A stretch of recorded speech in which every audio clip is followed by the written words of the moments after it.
Eto pag-usapan natin. Ito si Martin. Gaganti to, tingnan nyo.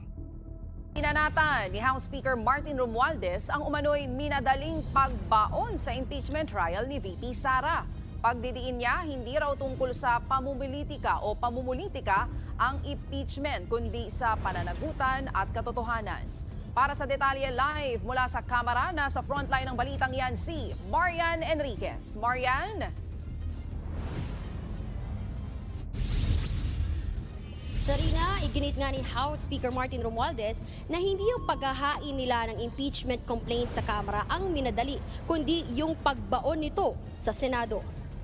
Ayon kay Romualdez, ang pag-archives esensya ay pagbabaon sa mga articles of impeachment. Pero giniit niyang hindi pa pinal ang desisyon ng Korte Suprema dahil naghain ng motion for reconsideration ng Kamara noong August 5. Ibig sabihin, aktibo pa ang kaso. Inatasan pa nga ng SC ang kampo ng bise na magsumite ng komento. Kaya pagtatanong ni Romualdez, bakit minamadali ng Senado ang pag-archive nito? Hindi naman minamadali, nakinig ka ba?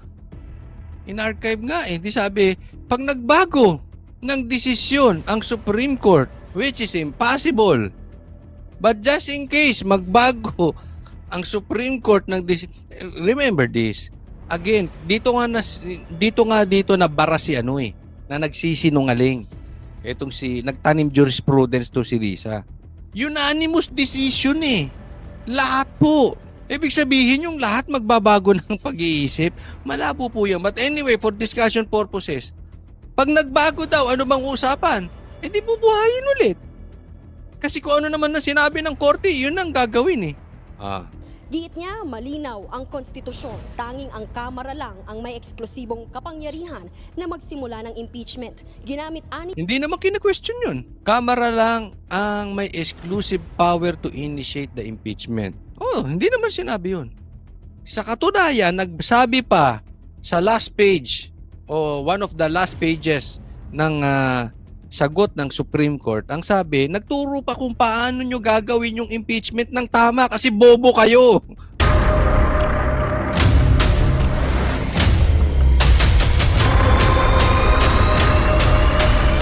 Bago tayo mag-umpisa, baka pwede nyong i-like ang video na to.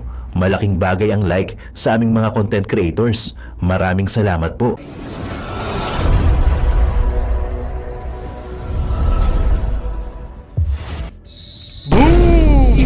Yun guys, magandang araw sa inyo. It's me again, boys natin sa Saming Budang Baranteros Vloggers. Eto na nga, si Tambalos Los ay maghihiganti na umano, no?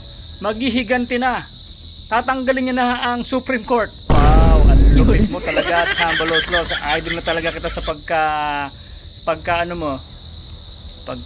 mayabang. At sabi ni Coach Oli, bobo ka daw. Sabi ni Coach Oli, bobo, itong mga ere. Biruin mo ba naman, masabihin mo ba naman na ang Supreme Court ay tawag dito ay mali ang desisyon? Sabi nga ng Supreme Court, mag-aral kayo, ano tawag dito?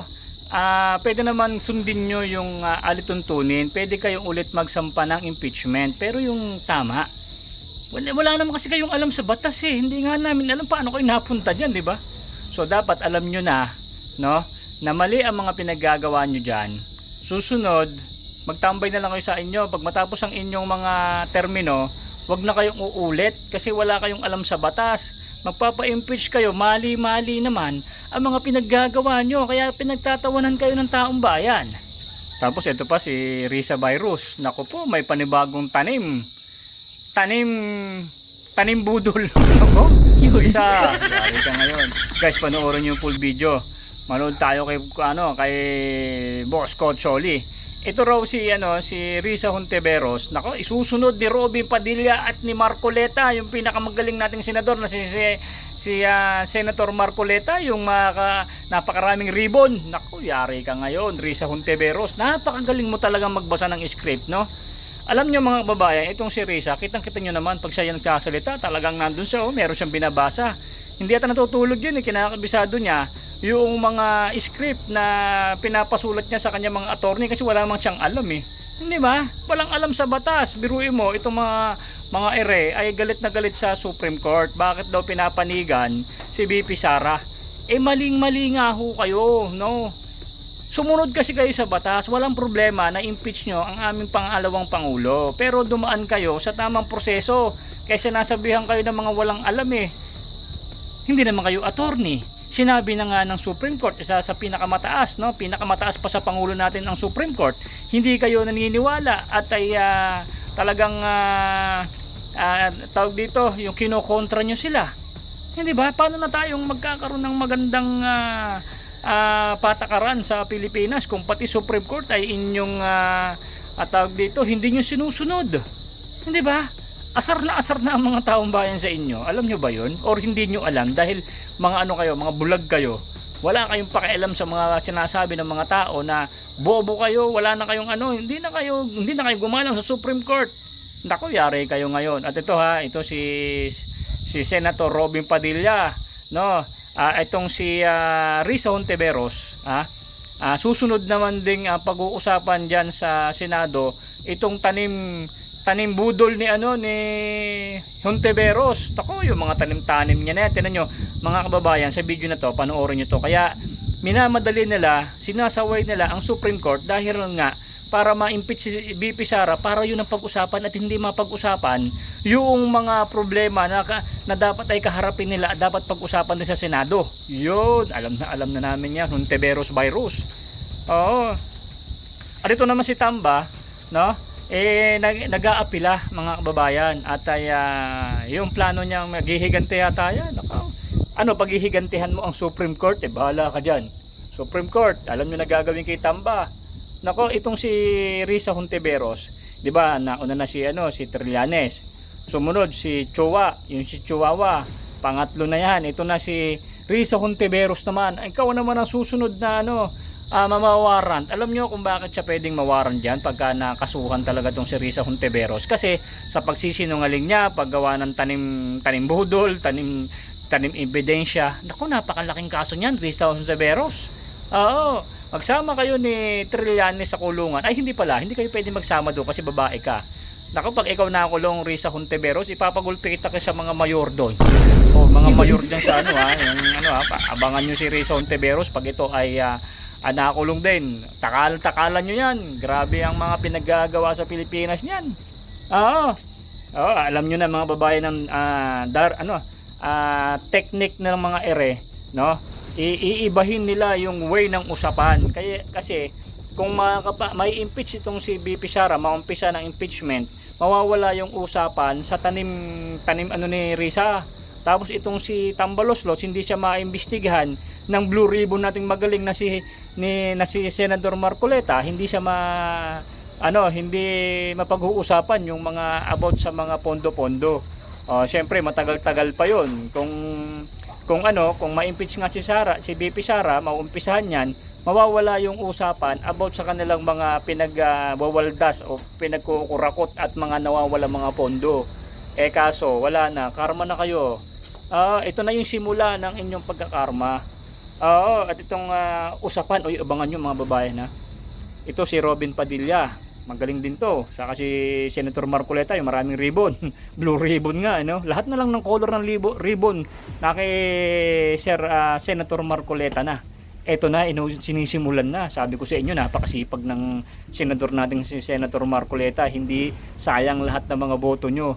Itong si Senator Marcoleta at iba pang mga senador ni Tatay Digong, no? Ito na ang simula ng kalbaryo ng mga buhaya, no? Kita niyo naman yung mga buhaya, di ba? Hindi na sila masyadong nagagalaw, no? Yung iba na stroke na yata eh. Kabado na yung mga yan. Naghahanap na sila ng mga resibo kung paano nila mapapatunayan yung kanilang mga pondo, yung mga pinagpipirmahan nila nung na-impeach yung pumirma. Gagawa na ng paraan yan kung saan napunta yung mga pondo na mga pinagbibigay sa kanila ni Tambaloslos. Di ba? Yun na ang pinakamalupit dito mga kababayan. Ito na, hindi ba? Sa pagtsatsaga natin yung subaybayan. At alam nyo naman yung mga pinagdaanan natin magmula noon, grabing pang-aapi, di ba? Halos ay parang talagang susuko na tayo pero hindi tayo sumuko dahil alam natin ang katotohanan. Ang katotohanan ay laging nagwawagi sa kasamaan tulad ng mga are. Oh, ito na simula ng mga nagkakakarma-karma na sila, 'di ba? O sana mapanood niyo yung video natin kay Trillanes. Takaw si Trillanes, awan talbog ka na Trillanes. Hintayin namin ang iyong huling hantungan sa kulungan. Alright. So ganito mga babayan, napakaganda ng video na to. Panoorin nyo po. Pagkatapos ko magsalita, panoorin nyo. Napakaganda po ng video na to. Makinig tayo kay Coach Oli. At pakisuportahan po isa sa Banateros Brothers, Coach Oli. Yan si Tol J. Guevara, si Boss Banat ba? Yan si Master Judea, Boss Dada. Yan yung mga napapanood natin, yung mga full video. So ito, kung hindi mo mapapanood yung full video, at least naikwento ko na sa'yo ang laman ng video. Direct to the point na. Pero mas maganda, panoorin mo kasi kompletong-kompleto sa full video mga babayan. At kung hindi ka pa nakasubscribe, mare, ikaw, yung mapulang lips na kumari ko nandyan, like mo naman dyan. Tapos kung hindi ka pa nakasubscribe, subscribe ka na, besh. Para lagi po kayong updated sa ating mga video araw-araw tuwing alas 10 at alas 6 ng hapon. Maraming salamat po. Ipi-play ko na to. Ready ka na bang manood? Let's go!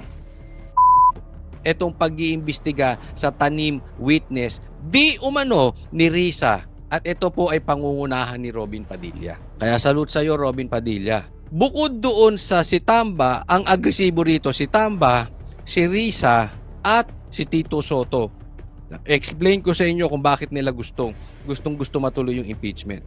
Si Tamba at saka si Risa may pangarap to for a higher position. At tinik sa kanila si Sara.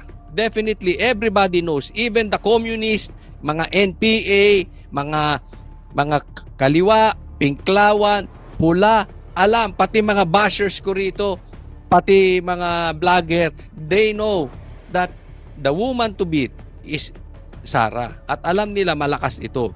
Alam nila in a fair election, they cannot win against BP Sara. Unless pumasok si Garcia, unless pumasok tong impeachment, yung may mga ganong kalokohan. But if we are talking of a fair election, everybody knows, even yung mga kalaban natin, alam, they cannot win against BP Sara. So itong dalawa, si Risa at saka si Tambaluslos, alam natin na talaga namang may pangarap. Okay? Tapos si Risa at saka si Tamba, katakot-takot din ang kinahaharap. Bukod sa pangarap nila, kaya gusto nila ma-eliminate si BP Sara, maraming kakaharapin na insertion problem. Mahilig kasi mag-insert. Mga kalalakihan, ingat kayo sa insertion. May legal kasi na insertion at may illegal insertion. Yung ginagawa ni Tamba, illegal insertion. So, meron pang flood control, meron pang ayuda, etc. So, kakaharapin yan. Yan na po ang lalabas na balita. Yan na po ang iimbestigahang susunod. Ito naman si Risa, ang susunod na iimbestigahan ay yung tanim witness niya. Naalala nyo? So, gustong-gusto nila yung impeachment because that is diversion for them. Para hindi maasikaso etong vice cam sa pangunguna ni Tambaluslos. Etong tanim witness sa pangunguna ni Risa Ontiveros. Napurnada. Walang impeachment. So next na tayo. Pupunta tayo ngayon dito sa issue ng flood control projects na bilyon-bilyon pero binabaha pa rin tayo. In short, lagot sila. Wala na silang pantakip. Naintindihan? Ngayon, si Tito Soto, alamin pa natin. But remember, nung tumatakbo pa lang si Tito Soto, sinasabi niya na yung patungkol sa impeachment, talagang makikita na natin siya ng bahid ng interesado siya talaga matuloy yung impeachment. And kahapon, litaw na gustong-gusto talaga niya yung impeachment. Si Tito Soto pa lang, ang hindi natin alam ano motibo. Pero ano sinabi ko sa inyo before, antay lang tayo konti. Lulutang ang totoong kulay nitong si One Ball University School Bukol Tito Soto. Lumabas ang katotohanan. Ayun, One Ball. Tingnan nyo mga banat kahapon. Barado siya, di ba? Parang graduate nga sa One Ball University. Parang school bukol talaga ang pinag-graduatean. Anyway, nagkalat siya ron, napahiyan. Alam nyo na exposed itong mga ito. And minimensahe ko nga, may mga minensahe na akong abogado. Sabi ko, ituloy nyo. Ituloy mo takbo sa 2028. Why? Because we need leaders like you. Hindi ko napapakalanan, pero may mga minensahe na akong abogado na alam kong kilala nyo kung sino yung minensahe ko. Hindi ko na lang sasabihin. Minessage ko sila. We'll see, coach, we'll see. Sabi ko, di bale po, promote namin kasi kailangan talaga ng abogado. Na-expose po ito. Mahihina ang utak nito. Pagdating kasi sa Senate, may bentahe po talaga yung brains. But anyway, lalabas po ang katotohanan. Kung lumabas ang kulay ni Tito Sotto about this impeachment, lalabas din ang motibo niyan. May motibo yan. Hindi po pwedeng wala. May pangarap yan. Itaga nyo sa bato. Ay, ako, opinion ko lang yan ha. Pero so far naman yung mga sinasabi ko nagkakatotoo eh. Di ba? Pasok tayo ngayon dito. Ito na yung bagong tanim ni Risa. The fact remains that at least one unanimous case was reversed en banc and it is not unheard of. The case of international service. This is a reminder that no one is immune from error. The most important thing is to correct it. Anong punto din? Anong issue rito? Naaalala nyo? Sinabi niya, meron na bang na-reverse, na binago ng Supreme Court, ganon. Tapos nagsabi siya ng mga jurisprudence. Diba? Tandem pa nga sila ni Tito Sotto. Tinanong sila ni Marcoleta, en banc ba yan? Ibig sabihin, unanimous decision ba yan? En banc nung 15 or division lang. Anong sabi ni Risa? Unanimous, en banc. Sinermonan siya. May nilabas po ang Supreme Court na sinasabi hindi totoo yung sinabi ni Risa. So lumabas, palpak yung sinabi ni Risa. Kaya dito, hindi ko maintindihan kung nagsosorry si Risa o nagyayabang. Kasi hindi po ganito yung nagsosorry eh. 'Di ba? Ang nagsosorry nag-a-apologize. Tingnan nyo, nakakita na kayo na nagsosorry mayabang. This is a reminder that no one is immune from error. The most important thing is to correct it. 'Di ba? Mayabang pa. May sayad sa utak talaga to si Risa. 'Di ba pag nagsorry ka, kunwari, nahuli ka ng asawa mo ng bababae, sorry po. Kaya lang naman ako nagsorry kasi ikaw hindi mo na ako tinatabihan. O kasalanan pa nung asawa mo. Kung magsosorry kayo, magsorry na lang kayo. Wala nang pero. Wala nang kasi. Huwag ka nang mayabang. Kaya ka nga nagsorry eh. Diyan nagkakagulo yung road rage. Sorry na, paharang-harang ka kasi dyan. Nagsosorry ka, mayabang ka pa. Di mag-aaway kayo. Ganito si Risa. Nakikita mong kayabangan? Bakit? Defense mechanism. Stress na ito si Risa. Alam niya na yung kakaharapin niya kaliwat kanan ng kaso. Nakikita niya yung kanyang pangarap. Ang problema sa pangarap niya, itinayo niya sa dagat. Gawa ng buhangin. Nakikita niya kunti-kunting natutunaw yung pangarap niya. Dinaanan lang ng isang agos. Tunaw. Bakit? Mali kasi yung pagtanim mo ng palasyo mo eh. Sa dagat mo tinayo. Buhangin ang gamit mo, walang lalim. So stress, nakikita nyo ba kahapon? Stress siya. Yung iba patawa-tawa lang eh. Si Risa, stress. Kakaharap siya ng kaso, nawawala pa yung pangarap niya. Pero ito issue. Tanim jurisprudence ka, Risa. Pati jurisprudence, tinatanim mo, hindi lang witness. Tanim witness ka na, tanim jurisprudence ka pa. Tapos anong sasabihin mo rito? Ito, pakinggan nyo ito mabuti. There is a reminder that no one is immune from error. So parang ang sinasabi niya, nagkamali ako. Pag ikaw nagsalita, nagkamali. Pag DDS ang nagsalita, sasabihin nyo fake news. Bastos din kayo. You are hypocrites.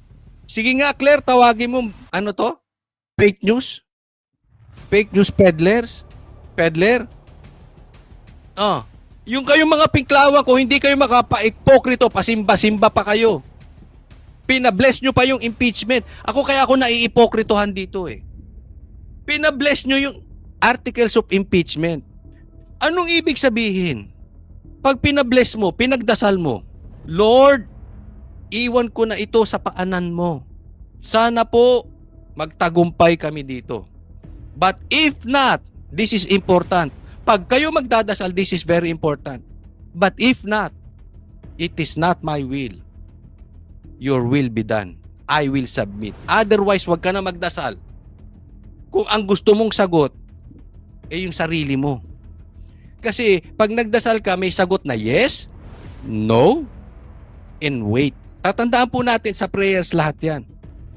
Pag nagdasal ka, willing kang tagampin any of the three.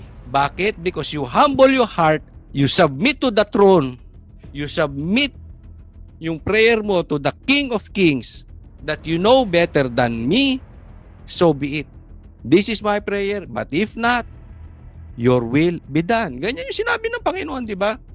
Kung maaari po, let this cup pass me. Ibig sabihin, let this sacrifice, yung bago siya ipako sa cross, but not my will. Ipinagdasal nyo, ipinag-bless nyo pa. Hindi nyo naman tinanggap ang sagot. Ganyan kayo, hypocrites. Why?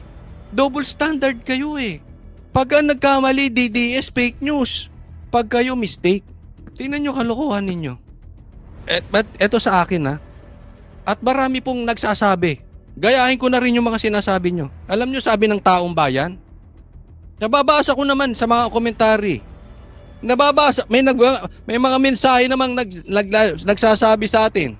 Kalat naman. Hindi ka nagkamali, Risa. Hindi ka nagkamali. Talagang sinungaling ka. Para sa akin ha, yan ang pinapaniwalaan ko. Sinungaling ka talaga. Bakit? Kung lulusot, lulusot. Kung hindi ka ba sinita, kasi ang problema, matagal to sa Senate, quote sila ng quote ng jurisprudence, walang sumisita. Hindi, sa totoo naman kasi kahit sa abogado, yung pag-aaral ng jurisprudence, ang dami niyan. Ang hirap talaga aralin yan lahat. Kaya nga minsan, team of lawyers, hindi ka kukuha ng isang lawyer, team of lawyers yan eh. For research. You make sure you are updated. Ang dami. So, hindi agad, mag-state ka niya, according to oh, sige, okay niya, okay. Kasi hindi alam. Kaya nga, saludo kay Marcoleta, binara siya. Ay, kinorek din ng Supreme Court. Kung hindi ba kinorek ng Supreme Court, aamin ka ba? Kung hindi ka ba kinorek ni Marcoleta, aamin ka ba? Kung sasabihin mong oo, tandaan mo, hindi ka namin tatandanan. Tandaan mo to sinabi namin, hindi ka namin tatanan. You know why? Marami kang kinote. Hindi ka nagsosorry.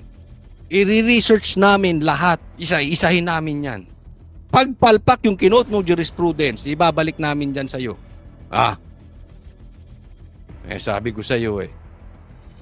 Kaya ka lang nagsorry kasi nahuli ka. Alam mo yung lalaki ng bababae? Napunta na naman tayo sa babaguhin naman natin. Yung babae naman. Yung babae ng lalaki. Hindi naman magsosorry yan eh. Pinatas ko lang ha. Hindi po ako sexist. Pinatas ko kasi kanina ko pa inaano yung babae, lalaki. Yung babae. Yung babae ng lalaki. Kaya lang umamin yan. Kaya lang nagsorry yan kasi nahuli. Hindi magsosorry yan. So hindi po yun nagkamali. Sinungaling. Nakakita na ba kayo ng nabuntis? Kasi nagkamali. Ano yun? Nadapa ka? Bigla kang pumatong? Lukuhan.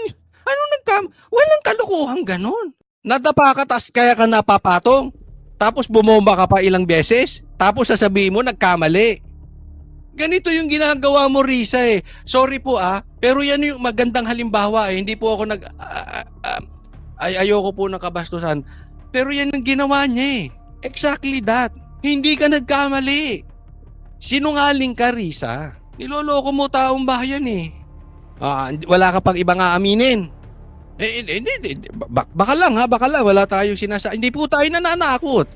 Kaya lang maraming mga nagbe-mensahe sa atin eh. May mga hawak na ebidensya eh. Baka mamaya ilabas nila yun. Tapos sasabihin mo, sorry, nagkamali ka lang. Kung kailan ka ulit na sita, saka ka ulit magsosorry. Tatandaan mo. Tatandaan mo, may tanim witness ka. Di umano. Baka mamaya, kalat na yung video mo niyan. Baka mamaya may magmensahe sa akin, may hawak na ebidensya. Sabi ko sa'yo, ingat. Kaya kung magsosorry ka na ngayon. Otherwise, hindi pagkakamali yun, sinungaling. Pero yan ang tanong ko sa inyo mga Pinklawan. Pag kayo nagkakamali, mistake, kaya nyo tawagin fake news peddler si Risa? Paano kung mapatunayan na nagtanim witness to? Kayong mga Pinklawan, kung hindi kayo mga ipokrito, kaya nyo tawagin fake news peddler to? Paano kung mapatunayan na nagtanim witness to? Nagtanim jurisprudence, kaya nyo bang ipakulong? That is illegal. And that is criminal. Mananawagan ba kayong ipakulong yan? Mananawagan ba kayong ipatapon sa ICC? Tanong lang, Yellow Pink. Kayo mahilig kayo magsimbay, di ba? Pinababasbasan nyo, nakaupo pa nga kayo sa harap eh. O parang yung pinabasbas nyo na articles of impeachment. Pag hindi nasunod ang gusto nyo. Dapat yan, hindi nyo dinala sa pare. Hindi nyo dinala pinabasbasan sa pare. Dapat yan, dinala nyo kay speaker. Doon nyo pinabasbasan sa kanya. Kasi ang susundin nyo naman si speaker. Pag sinabi ni speaker, tuloy ang laban, tuloy kayo. Kahit sinabi na ng Supreme Court. Kung sinabi ni speaker, tama na yan, tigil din kayo eh. Hindi nyo dapat sa pare pinabasbasan yan. Kay speaker. Hindi ko na nga maintindihan kung sino Diyos nyo eh. Nasasabi lang naman natin niya kasi anong ginagawa ninyo? Hindi tayo nagiging judgmental dito, okay? Pero napakaliwanag po eh. Huwag na nating guluhin. Immediately executory. Coach Oli, paano kung sa inyo mangyari yan? Sinabi ng Supreme Court, ikulong si PRRD. Anong gagawin mo? Sasabihin ko, hindi dapat ikulong si PRRD. Pero, dahil sinabi ng Supreme Court, dapat siyang ikulong. Sa katunayan, sinasabi nga namin, litisin nyo si PRRD rito. Bakit nyo binitbit sa ICC? We are willing to face the court here. So hindi tayo nagpapaka-ipokrito rito. Next topic po tayo. Eto pag-usapan natin. Ito si Martin. Gaganti to, tingnan nyo. Pinanatan ni House Speaker Martin Romualdez ang umano'y minadaling pagbaon sa impeachment trial ni VP Sara. Pagdidiin niya, hindi raw tungkol sa pamumulitika o pamumulitika ang impeachment, kundi sa pananagutan at katotohanan. Para sa detalye live mula sa Kamara, nasa frontline ng balitang yan si Marian Enriquez. Marian? Sarina, iginit nga ni House Speaker Martin Romualdez na hindi yung paghahain nila ng impeachment complaint sa Kamara ang minadali, kundi yung pagbaon nito sa Senado.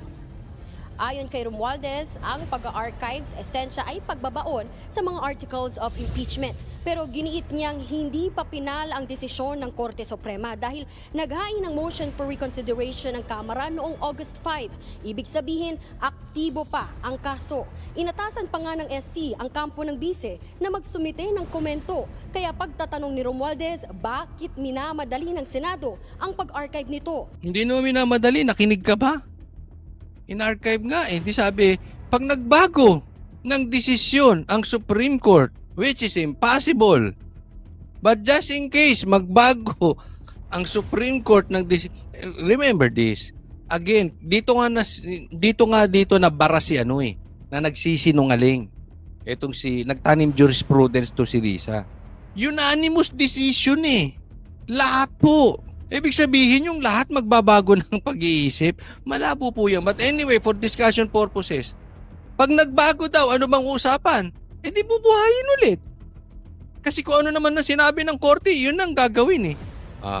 Giit niya, malinaw ang konstitusyon. Tanging ang Kamara lang ang may eksklusibong kapangyarihan na magsimula ng impeachment. Ginamit Hindi naman kina-question yun. Kamara lang ang may exclusive power to initiate the impeachment.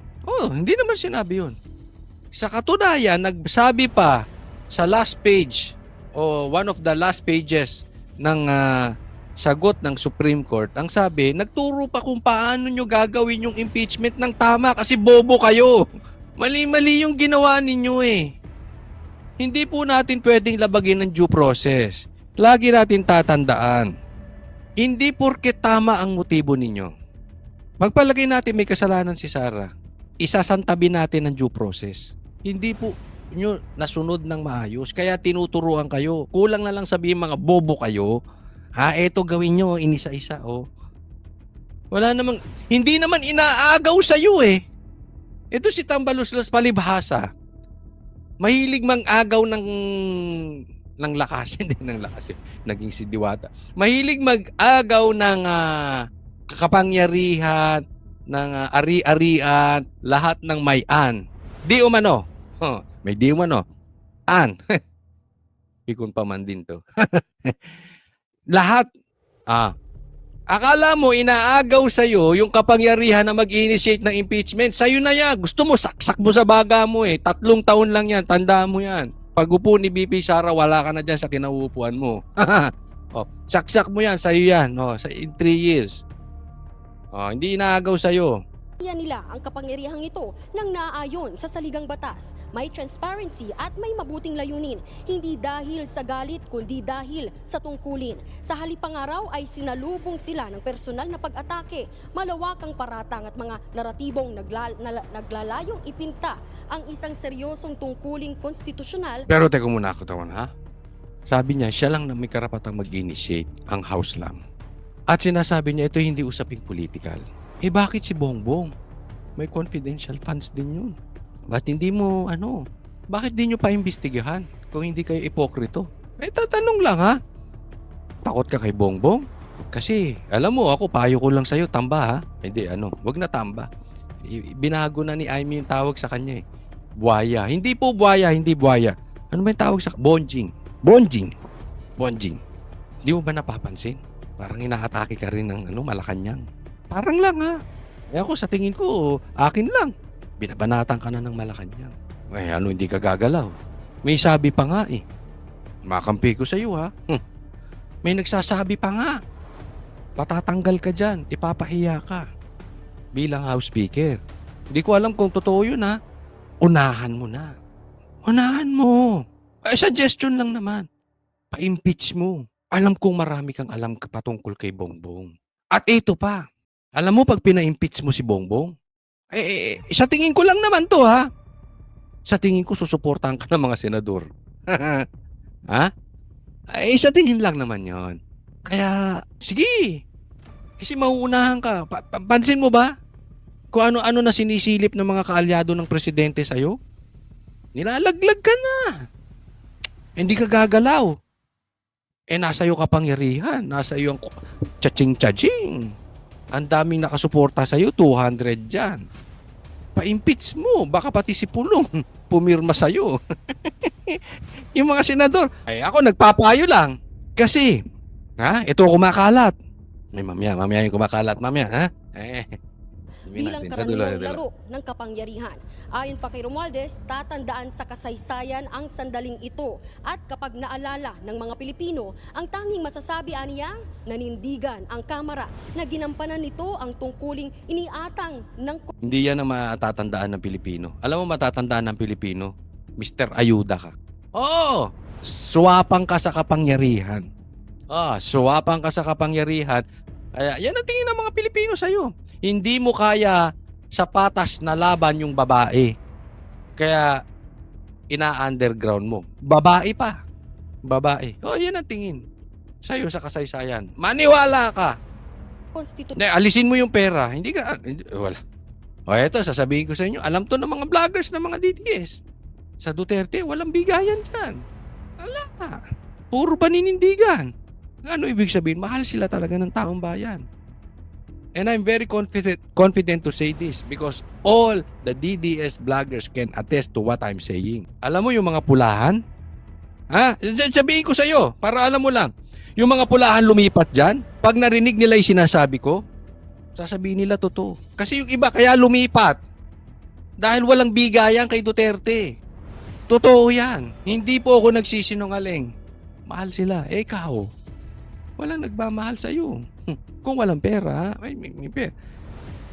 Kaya, alam nyo, ito sinasabi ko bago tayo lumalim.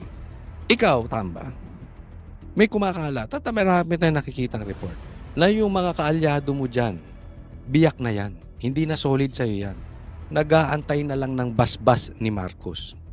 Pag binasbasan niya ni Marcos, tandaan nyo to, sasabihin ko ha, baka sabihin nyo, tsamba na naman Baka sabihin nyo, saan mo nakuha yan? Pag binasbasan ni Marcos yan, yung mga congressman diyang gaganon-ganon na, hindi lang sila makagalaw because hawak mo eh. Hawak mo alam mo na yung tsaching. Pero pag binasbasan ni Marcos yan, tanggal ka bilang speaker. Concern nga ako sa'yo. Kaya tinuturuan na kita. Sabi mo nga, ang sole power sa impeachment nasa Kamara. Bago pa basbasan ni Bongbong Marcos ang pagkaalis mo dyan, speaker, pa-impeach mo na. Pag pina-impeach mo si Bongbong, suportahan na kita. Hindi, ang ganda naman na suggestion ko. Di ba? Remember this. Pag masyado ng malaki ang bulilyaso, traitors will always be traitors. Always remember that. Kasi walang lalim yan eh.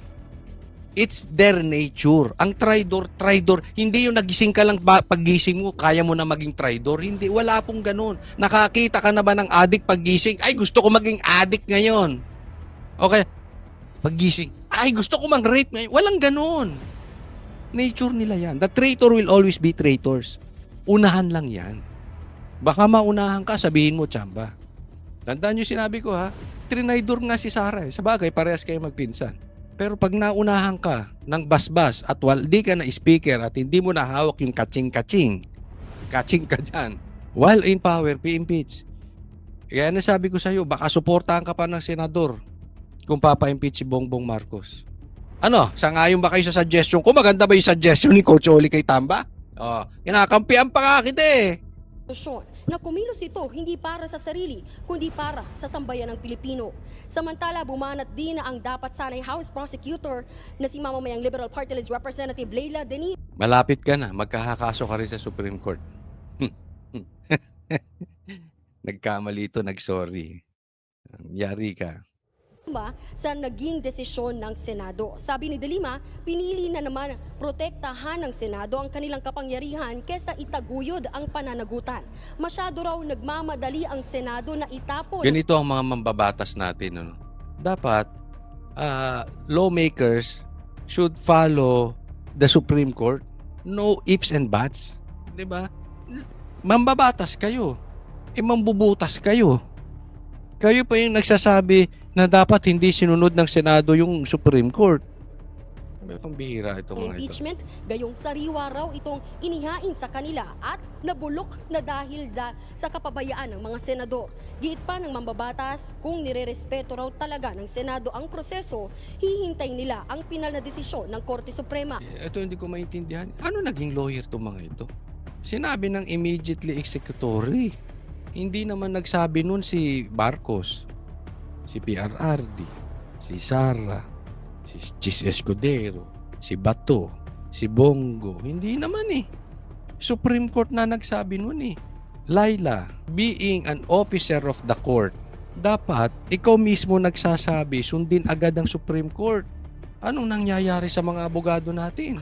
Una nang iginiit ni House Prosecutor at Manila 3rd District Representative Joel Chua na pagkakait umano ng due process sa taong bayan ang pagsasantabi sa Articles of Impeachment. Umaasa pa rin daw silang babaliktarin ng korte ang desisyon. Tingnan mo tong isa pa tong hipokritong to. Ikaw nga nagtayo ka ng City Hall sa bangketa eh. Ngayon sinisita mo yung due process. Dumaan ba sa due process yan? Dumaan ba sa bidding yan? Dumaan ba sa permit yung tinayo mong City Hall dyan sa bangketa? Milyon-milyon pa ginastos? Dumaan sa bidding yan? Dumaan ba sa tamang kontraktor yan o kayo-kayo lang? Nagtatanong lang ha? Huwag tayong paka-ipokrito. Matanong ko sa inyo. Sang-ayon ba kayo na dapat instead na mag-focus sila, pwede pa naman next year si Sara eh, February. But for the meantime, dapat ang ipa-impeach ni Martin si Bongbong Marcos. Sang-ayon po ba kayo dyan? Nakilagay nyo dyan sa comment section. O, next topic po tayo. Simulan muna natin sa sinungaling na to, okay?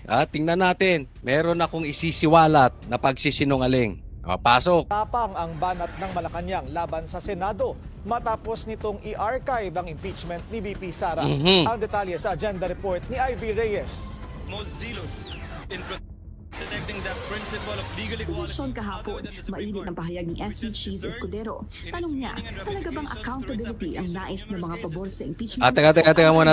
Tingnan nyo yung sinabi nung angkor ng bilyonaryo. Banat ng Malacanang laban sa Senado. Matapang ang ano? Matapang ang banat ng Malacanang laban sa Senado. Matapang ang banat ng Malacanang sa Senado. Ulit, sino ang matapang na bumanat sa Senado? Malacanang. Sino Malacanang? Si Bongbong Marcos. O, sige, tuloy. Matapos nitong i-archive ang impeachment ni Bilyonaryo Sara. nagsabi. Ang detalye sa agenda report ni Ivy Reyes. Most zealous in protecting that principle of legal Sa equality. sesyon kahapon, mainit ang pahayag ni SP Cheese Escudero. Tanong niya, talaga bang accountability ang nais ng mga pabor sa impeachment o anti-Duterte lang talaga sila? Ang sagot ni Yusek Castro, Okay, basang-basa mo naman si SP Cheese. Since day one din, basang-basa na ba? bilang isa ring abogado, ito ang pananaw ni Palace Press Officer Claire Castro sa pag-archive ng Senate sa impeachment articles laban kay Vice President Sara Duterte. Tingin ko lang, itong mga senador na to, feeling ko lang to ha, gusto talaga nilang i-dismiss, pero nagtatago ngayon sila sa decision ng Supreme Court. Yun. Teka muna, ha. Ito po, ang sabi po ni Claire, na spokesperson ni Bongbong Marcos, PCO po ito, ha. O, baka masabihin nyo, hindi yan ang official, basta. Ito, sabi niya, sa tingin ko lang, ang Senado po ay gustong i-dismiss ang impeachment. Pero nagtatago lang sa likod ng Supreme Court. Okay? Bibigyan muna natin yan ng paliwanag. Una, ikaw, nagbablog ka. Dapat ito pinagbabawalan na ni Bongbong Marcos. Kasi siya po ay nagsasalita na in behalf of the President. So pag ikaw ay nag-vlog ka, yun, kahit intentional or unintentional, it is as if yung sinasabi mo sa vlog, yan ang stand ng Presidente. Ano ang sabi ng Presidente mo, Claire? Ang sabi niya, ito napakaliwanag ng sabi ni Presidente Marcos, hindi siya pabor sa impeachment. And etong kanyang tagapagsalita sa kanyang vlog, sinasabi na ang Senado raw ay ayaw sa impeachment. Kaya gustong i-dismiss. So sa madaling salita po, pabor po ang Presidente sa impeachment. Dahil yung kanyang tagapagsalita bumabakbak sa kanyang vlog. Hindi po dapat ganyan. Hindi po dapat ganyan ang atake. Hindi po dapat ginagawa yan ng isang tagapagsalita, officially man or hindi official, hindi yan dapat ginagawa ng tagapagsalita ng Presidente. Kasi po, ito dapat pagalitan ni Marcos. Pag hindi niya to pinagalitan, hindi niya to sinita, hindi niya pinagbawalan ito mag-vlog. Lahat po ng sasabihin niya sa vlog, dahil nagsasalita rin siya para sa Presidente, officially man o unofficial, intentional or unintentional, yaan po ang magiging take ng taong bayan. Total mahilig kayong gumamit ng salitang taong bayan eh. 'Di ba? So, alam mo, yung amo mo, ikaw ay aso ng amo mo. Yung amo mo sabi ayaw sa impeachment. And here you are, halatang halata, gusto mo ng impeachment. Nagpa-interview ka pa sa bilyonaryo. Or kung hindi man to interview, pinakuha mo. Kasi po, ang mainstream media, pag pumik up po yan ng vlog, ng personal vlog, okay? Hindi yung vlog ng kunwari, Office of the Vice President. Hindi po. Yung personal vlog, magpapaalam po yan. Tatawag po yan. Kunwari, ilalabas ng GMA yung vlog mo, tatawag yan sa'yo. Ang tanong, tumawag sa'yo. Ibig sabihin, nagpaalam. Standard. SOP po yan. So kung nagpaalam sa'yo, ibig sabihin, ginusto mo na ilabas. Yung sinasabi mo sa vlog mo, ginusto mong ilabas. So pinaparating mo sa taong bayan, sinisiraan mo ang mga senador, boses ng Presidente. Ginusto ng Presidente na banatan mo ang senador. Gusto ng Presidente na banatan mo dahil hindi natuloy ang impeachment. So sa madaling salita, sa ginagawa mo, sinungaling ang presidente. Totoo man or hindi, pinapalabas mo, clear, sinungaling yung presidente. Ganun po kasimple yan. O ngayon, paano coach kung hindi naman nagpaalam? Kung hindi nagpaalam ang bilyonaryo sa'yo, dapat sitahin niya yung bilyonaryo. Bakit mo nilabas yan? Dahil yan ay personal ko. Hindi po yan hindi kasabwat ang presidente rito. But still, meron kang opisina na nagsasalita para sa presidente at meron ka rin vlog na binabanata ng impeachment, binabanata ng senador. Para saan pa yan? Yan ay maliwanag na conflict of interest. Di ba?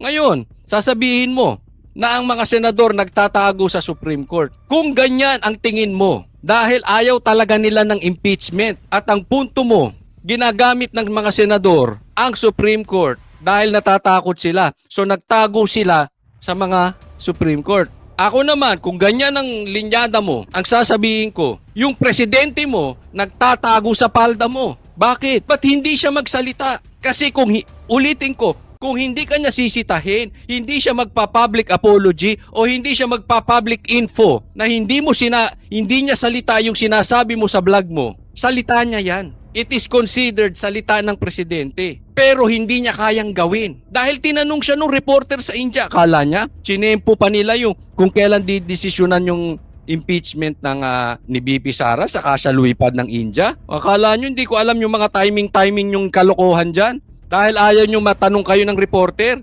Tinanong siya ng India ron. Iwas pusoy siya dun. Sinasabi niya wala siyang kinalaman sa impeachment. Tapos yung tagapagsalita niya nagsasalita about impeachment. Talaga bang niloloko nyo taong bayan? Talaga bang ang tingin nyo sa taong bayan maliliit ang utak? Tingin nyo ba sa taong bayan puro adik? Sunog ang utak? Niloloko nyo. Yung presidente mo ang nagtatago sa palda mo. Sabihin mo sa kanya, kung galit siya sa ginawa ng senador, siya mismo magsalita. Sabihin mo sa kanya, kung galit siya sa mga ginawa ni Tambaluslos patungkol dyan sa flood control project, siya mismo magsalita. Tago siya ng tago sa palda mo eh. Di ba? Atakas ng Senado sa judgment ng mga tao na sila ang pumatay sa impeachment kasi ang tinuturo nila Supreme Court. Sa kanyang vlog, sinabi ni Castro na tila nagtatago sa likod ng Korte Suprema ang senator judges. Dahil kung tutuusin, hindi ng pag-archive ang recourse bunsod ng immediate and executory ruling ng SC.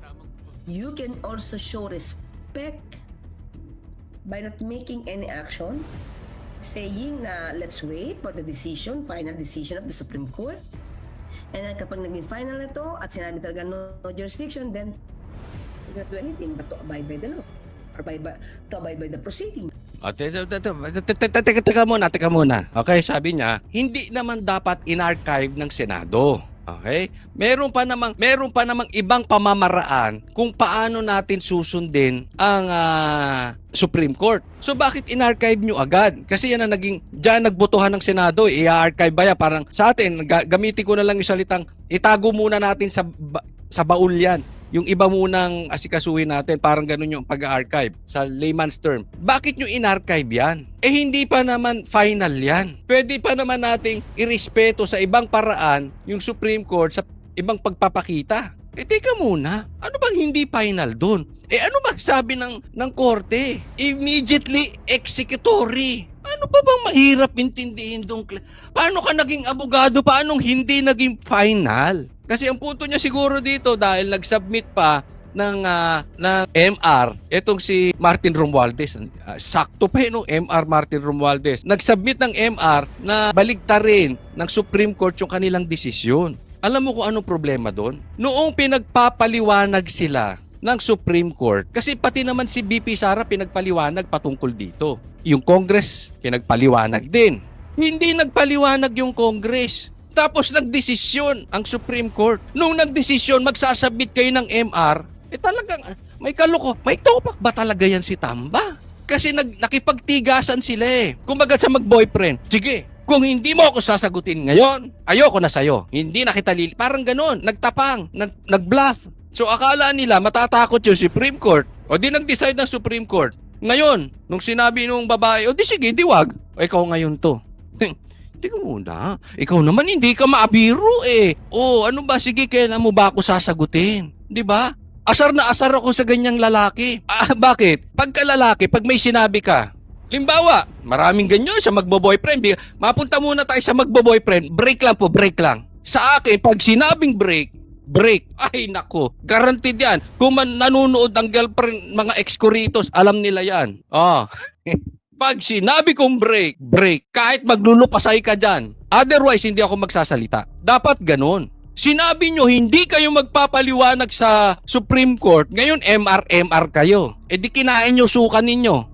Yan po siguro ang punto ni Claire. Antayin muna natin, may MR yung bakit ba kayo nagmamadali? Immediately executory nga ang sabi ng Supreme Court. Kaya nga ayaw nilang magbotohan kung i-dismiss or hindi Alam mo kung bakit? Hindi dapat magbotohan. Ang sabi? Ano sabi? Immediately executory. Ibig sabihin, wala na dapat botohan. In the first place, wala na dapat botohan. Buti nga nagbotohan pa Kasi sabi void ab initio, as if walang tayo, hindi naging nagkaroon na ba? Mapunta ulit tayo sa mga boyfriend-girlfriend. Meron na ba kayo niligawan? Hindi alam nung babae na naging kayo? Tapos sasabihin mo, sige na, patawarin mo na ako, tayo na ulit. Anong tayo ulit? Hindi naman naging tayo. Yun po ibig sabihin ng void ab initio. Void from the beginning. It is as if walang nangyaring impeachment. Ganun din yun. It is walang tayo. Hindi naging tayo, oy. Baliw ka. Wag kang pilingera. Parang ganon. Wag kang maging pilingero. Walang tayo. So anong didesisyonan? Hindi nga tayo. Hindi. Walang botohan. Hindi tayo. Hindi mo matanggap yon. Ano sabi? Final and executory. Immediately executory. Execute nyo yan. Tigil nyo na yung impeachment na yan. Tama na yan. Tapos na yan. Coach Soli. Ito, alam ko ito sabihin Coach Soli. Bakit sabi sa Senate, fourth win? Hindi naman inaksyon na agad ng Senate. Di ba may fourth win? Ako hindi po abogado ha. Hindi tayo nagmamalaki. Pero dapat kasi, Risa, lalo ka na Risa, hindi ka marunong mag-differentiate. Lalo ka na Iskul Bukol, Itbulaga, Achiche, Tito Soto. Hindi kayo marunong mag-differentiate. Hindi po tayo nagmamatalino. Kaya lang kasi, minsan blanco utak natin, pagka meron tayong political agenda, hindi natin maintindihan yung batas. Or ayaw nating intindihin yung batas. Ano ibig sabihin ng fourth win? Kasi doon sa iba, hindi ibig sabihin agad-agad. Ang sabi, ang explanation dan, agad-agad when it's necessary. Yun ang sabi ng Senate. Iba intindi nung iba. Ang problema, may confusion. Ulit, di ba may confusion? Pag may confusion sa batas, pag may nagpagtatalo sa batas, sinong tatanungin? Si Presidente Marcos? Pag may confusion sa batas, sinong tatanungin? Speaker of the House? Pag may confusion sa batas, sinong tatanungin? Senate President? Korte po. Kaya nga yung fourth win na yun, dyan sila nagkagulo. Hindi, yung iba sinasabi, hindi ibig, break. Mag-a-adjourn kami. Mag-e-eleksyon. Paano natin aasikasuhin tong impeachment? Naiintindihan? So may confusion sa fourth win. Sa immediately executory, walang confusion. Bakit? Korte mismo nagsabi. Unanimous. Risa, unanimous. Lahat, yung 15, hindi desisyon ng division. Iba po yun, Risa. Okay? Wag tanga. Ang nang-desisyon po, Supreme Court. Immediate. Ano ibang ibig sabihin ng immediate? Agad-agad. Executory. Ipatupad agad. Ipatupad agad-agad. Bakit walang confusion? Supreme Court nagsabi. Hindi si Tambaluslos. Hindi si Bonjing. Okay? Or decision of the Supreme Court. Yun lang. Kailangan i-archive. Giit din ni Castro. Nasagot ko na bakit ay kailangan i-archive? Immediately, dapat nga hindi lang archive Sa totoo lang, dapat yan talaga dinismiss. Dapat wala pang ang butuhan. Ay patay na ang impeachment. Isinantabi lang daw ito. Yun nga lang, hawak pa rin ng mayorya ang desisyon kung bubuhayin pa ito. At dahil may mga senator judge gaya ng presidential sister na si Amy Marcos at Bato de la Rosa na obvious naman daw nakakampi ng bise, hindi masasabi kung ano ang tsansang bulong ang bola. At ang buong impeachment case na ito, problema at gastos pa na matagal na raw sanang natapos kung nagsalita lang si VP Sara. Hayaan natin sila dyan. Si Senado, cargo nila yan. Let's just pray na dapat managot, managot. Ayun, maganda yan. Doon sa mga manunood nito, i-video nyo po ito. Yung dapat managot ay managot. Why? Ibabalik natin to sa kanya. Sa tingin mo ba walang magiging kaso si Bongbong? Hindi, nagtatanong lang po tayo ha. Sa tingin mo ba walang magiging kaso si Risa? Sa tingin mo walang magiging kaso si Torre? Yung dapat managot ay dapat managot. Ibabalik namin sa iyo yan. Papakain namin sa iyo yung salita mong yan. Kasi ito nga marami rin tong nalabag. Diba? Ironic daw na bukod sa iisang tao ang pinagkakaguluhan ng buong bansa, walang alam ang mga opisina nito kung ano ang nangyari at saan napunta ang 125 million pesos worth of confidential funds. Banat pa ni Ano pinagpuputok ng butsi mo? 125 confidential funds. Yung flood control nga, bilyon-bilyon. Claire, don't tell us you don't know how much is the confidential funds of the president. At yun na nga mga kababayan, ano na ang masasabi mo? Kung mayroon kayong hinaingat komento patungkol sa balitang ito, please comment down below. Pag-uusapan natin yan sa comment section. At kung nagustuhan nyo ang video, ay huwag kalimutang mag-like at i-share na din para mas marami pang makaalam at umabot ito sa marami sa ating mga kababayan. Maraming salamat po. Mabuti pa ang sardinas may label. Tayo, wala. Nay, ito na yung bayad ko sa isa, ano? O, kunin mo yung isa. Isa muna, iyan, no? Tapos, isa pa, di ba? 4 dapat na sardinas, eh. O, yan. 3 na. Pang-4 na sardinas. O, okay na.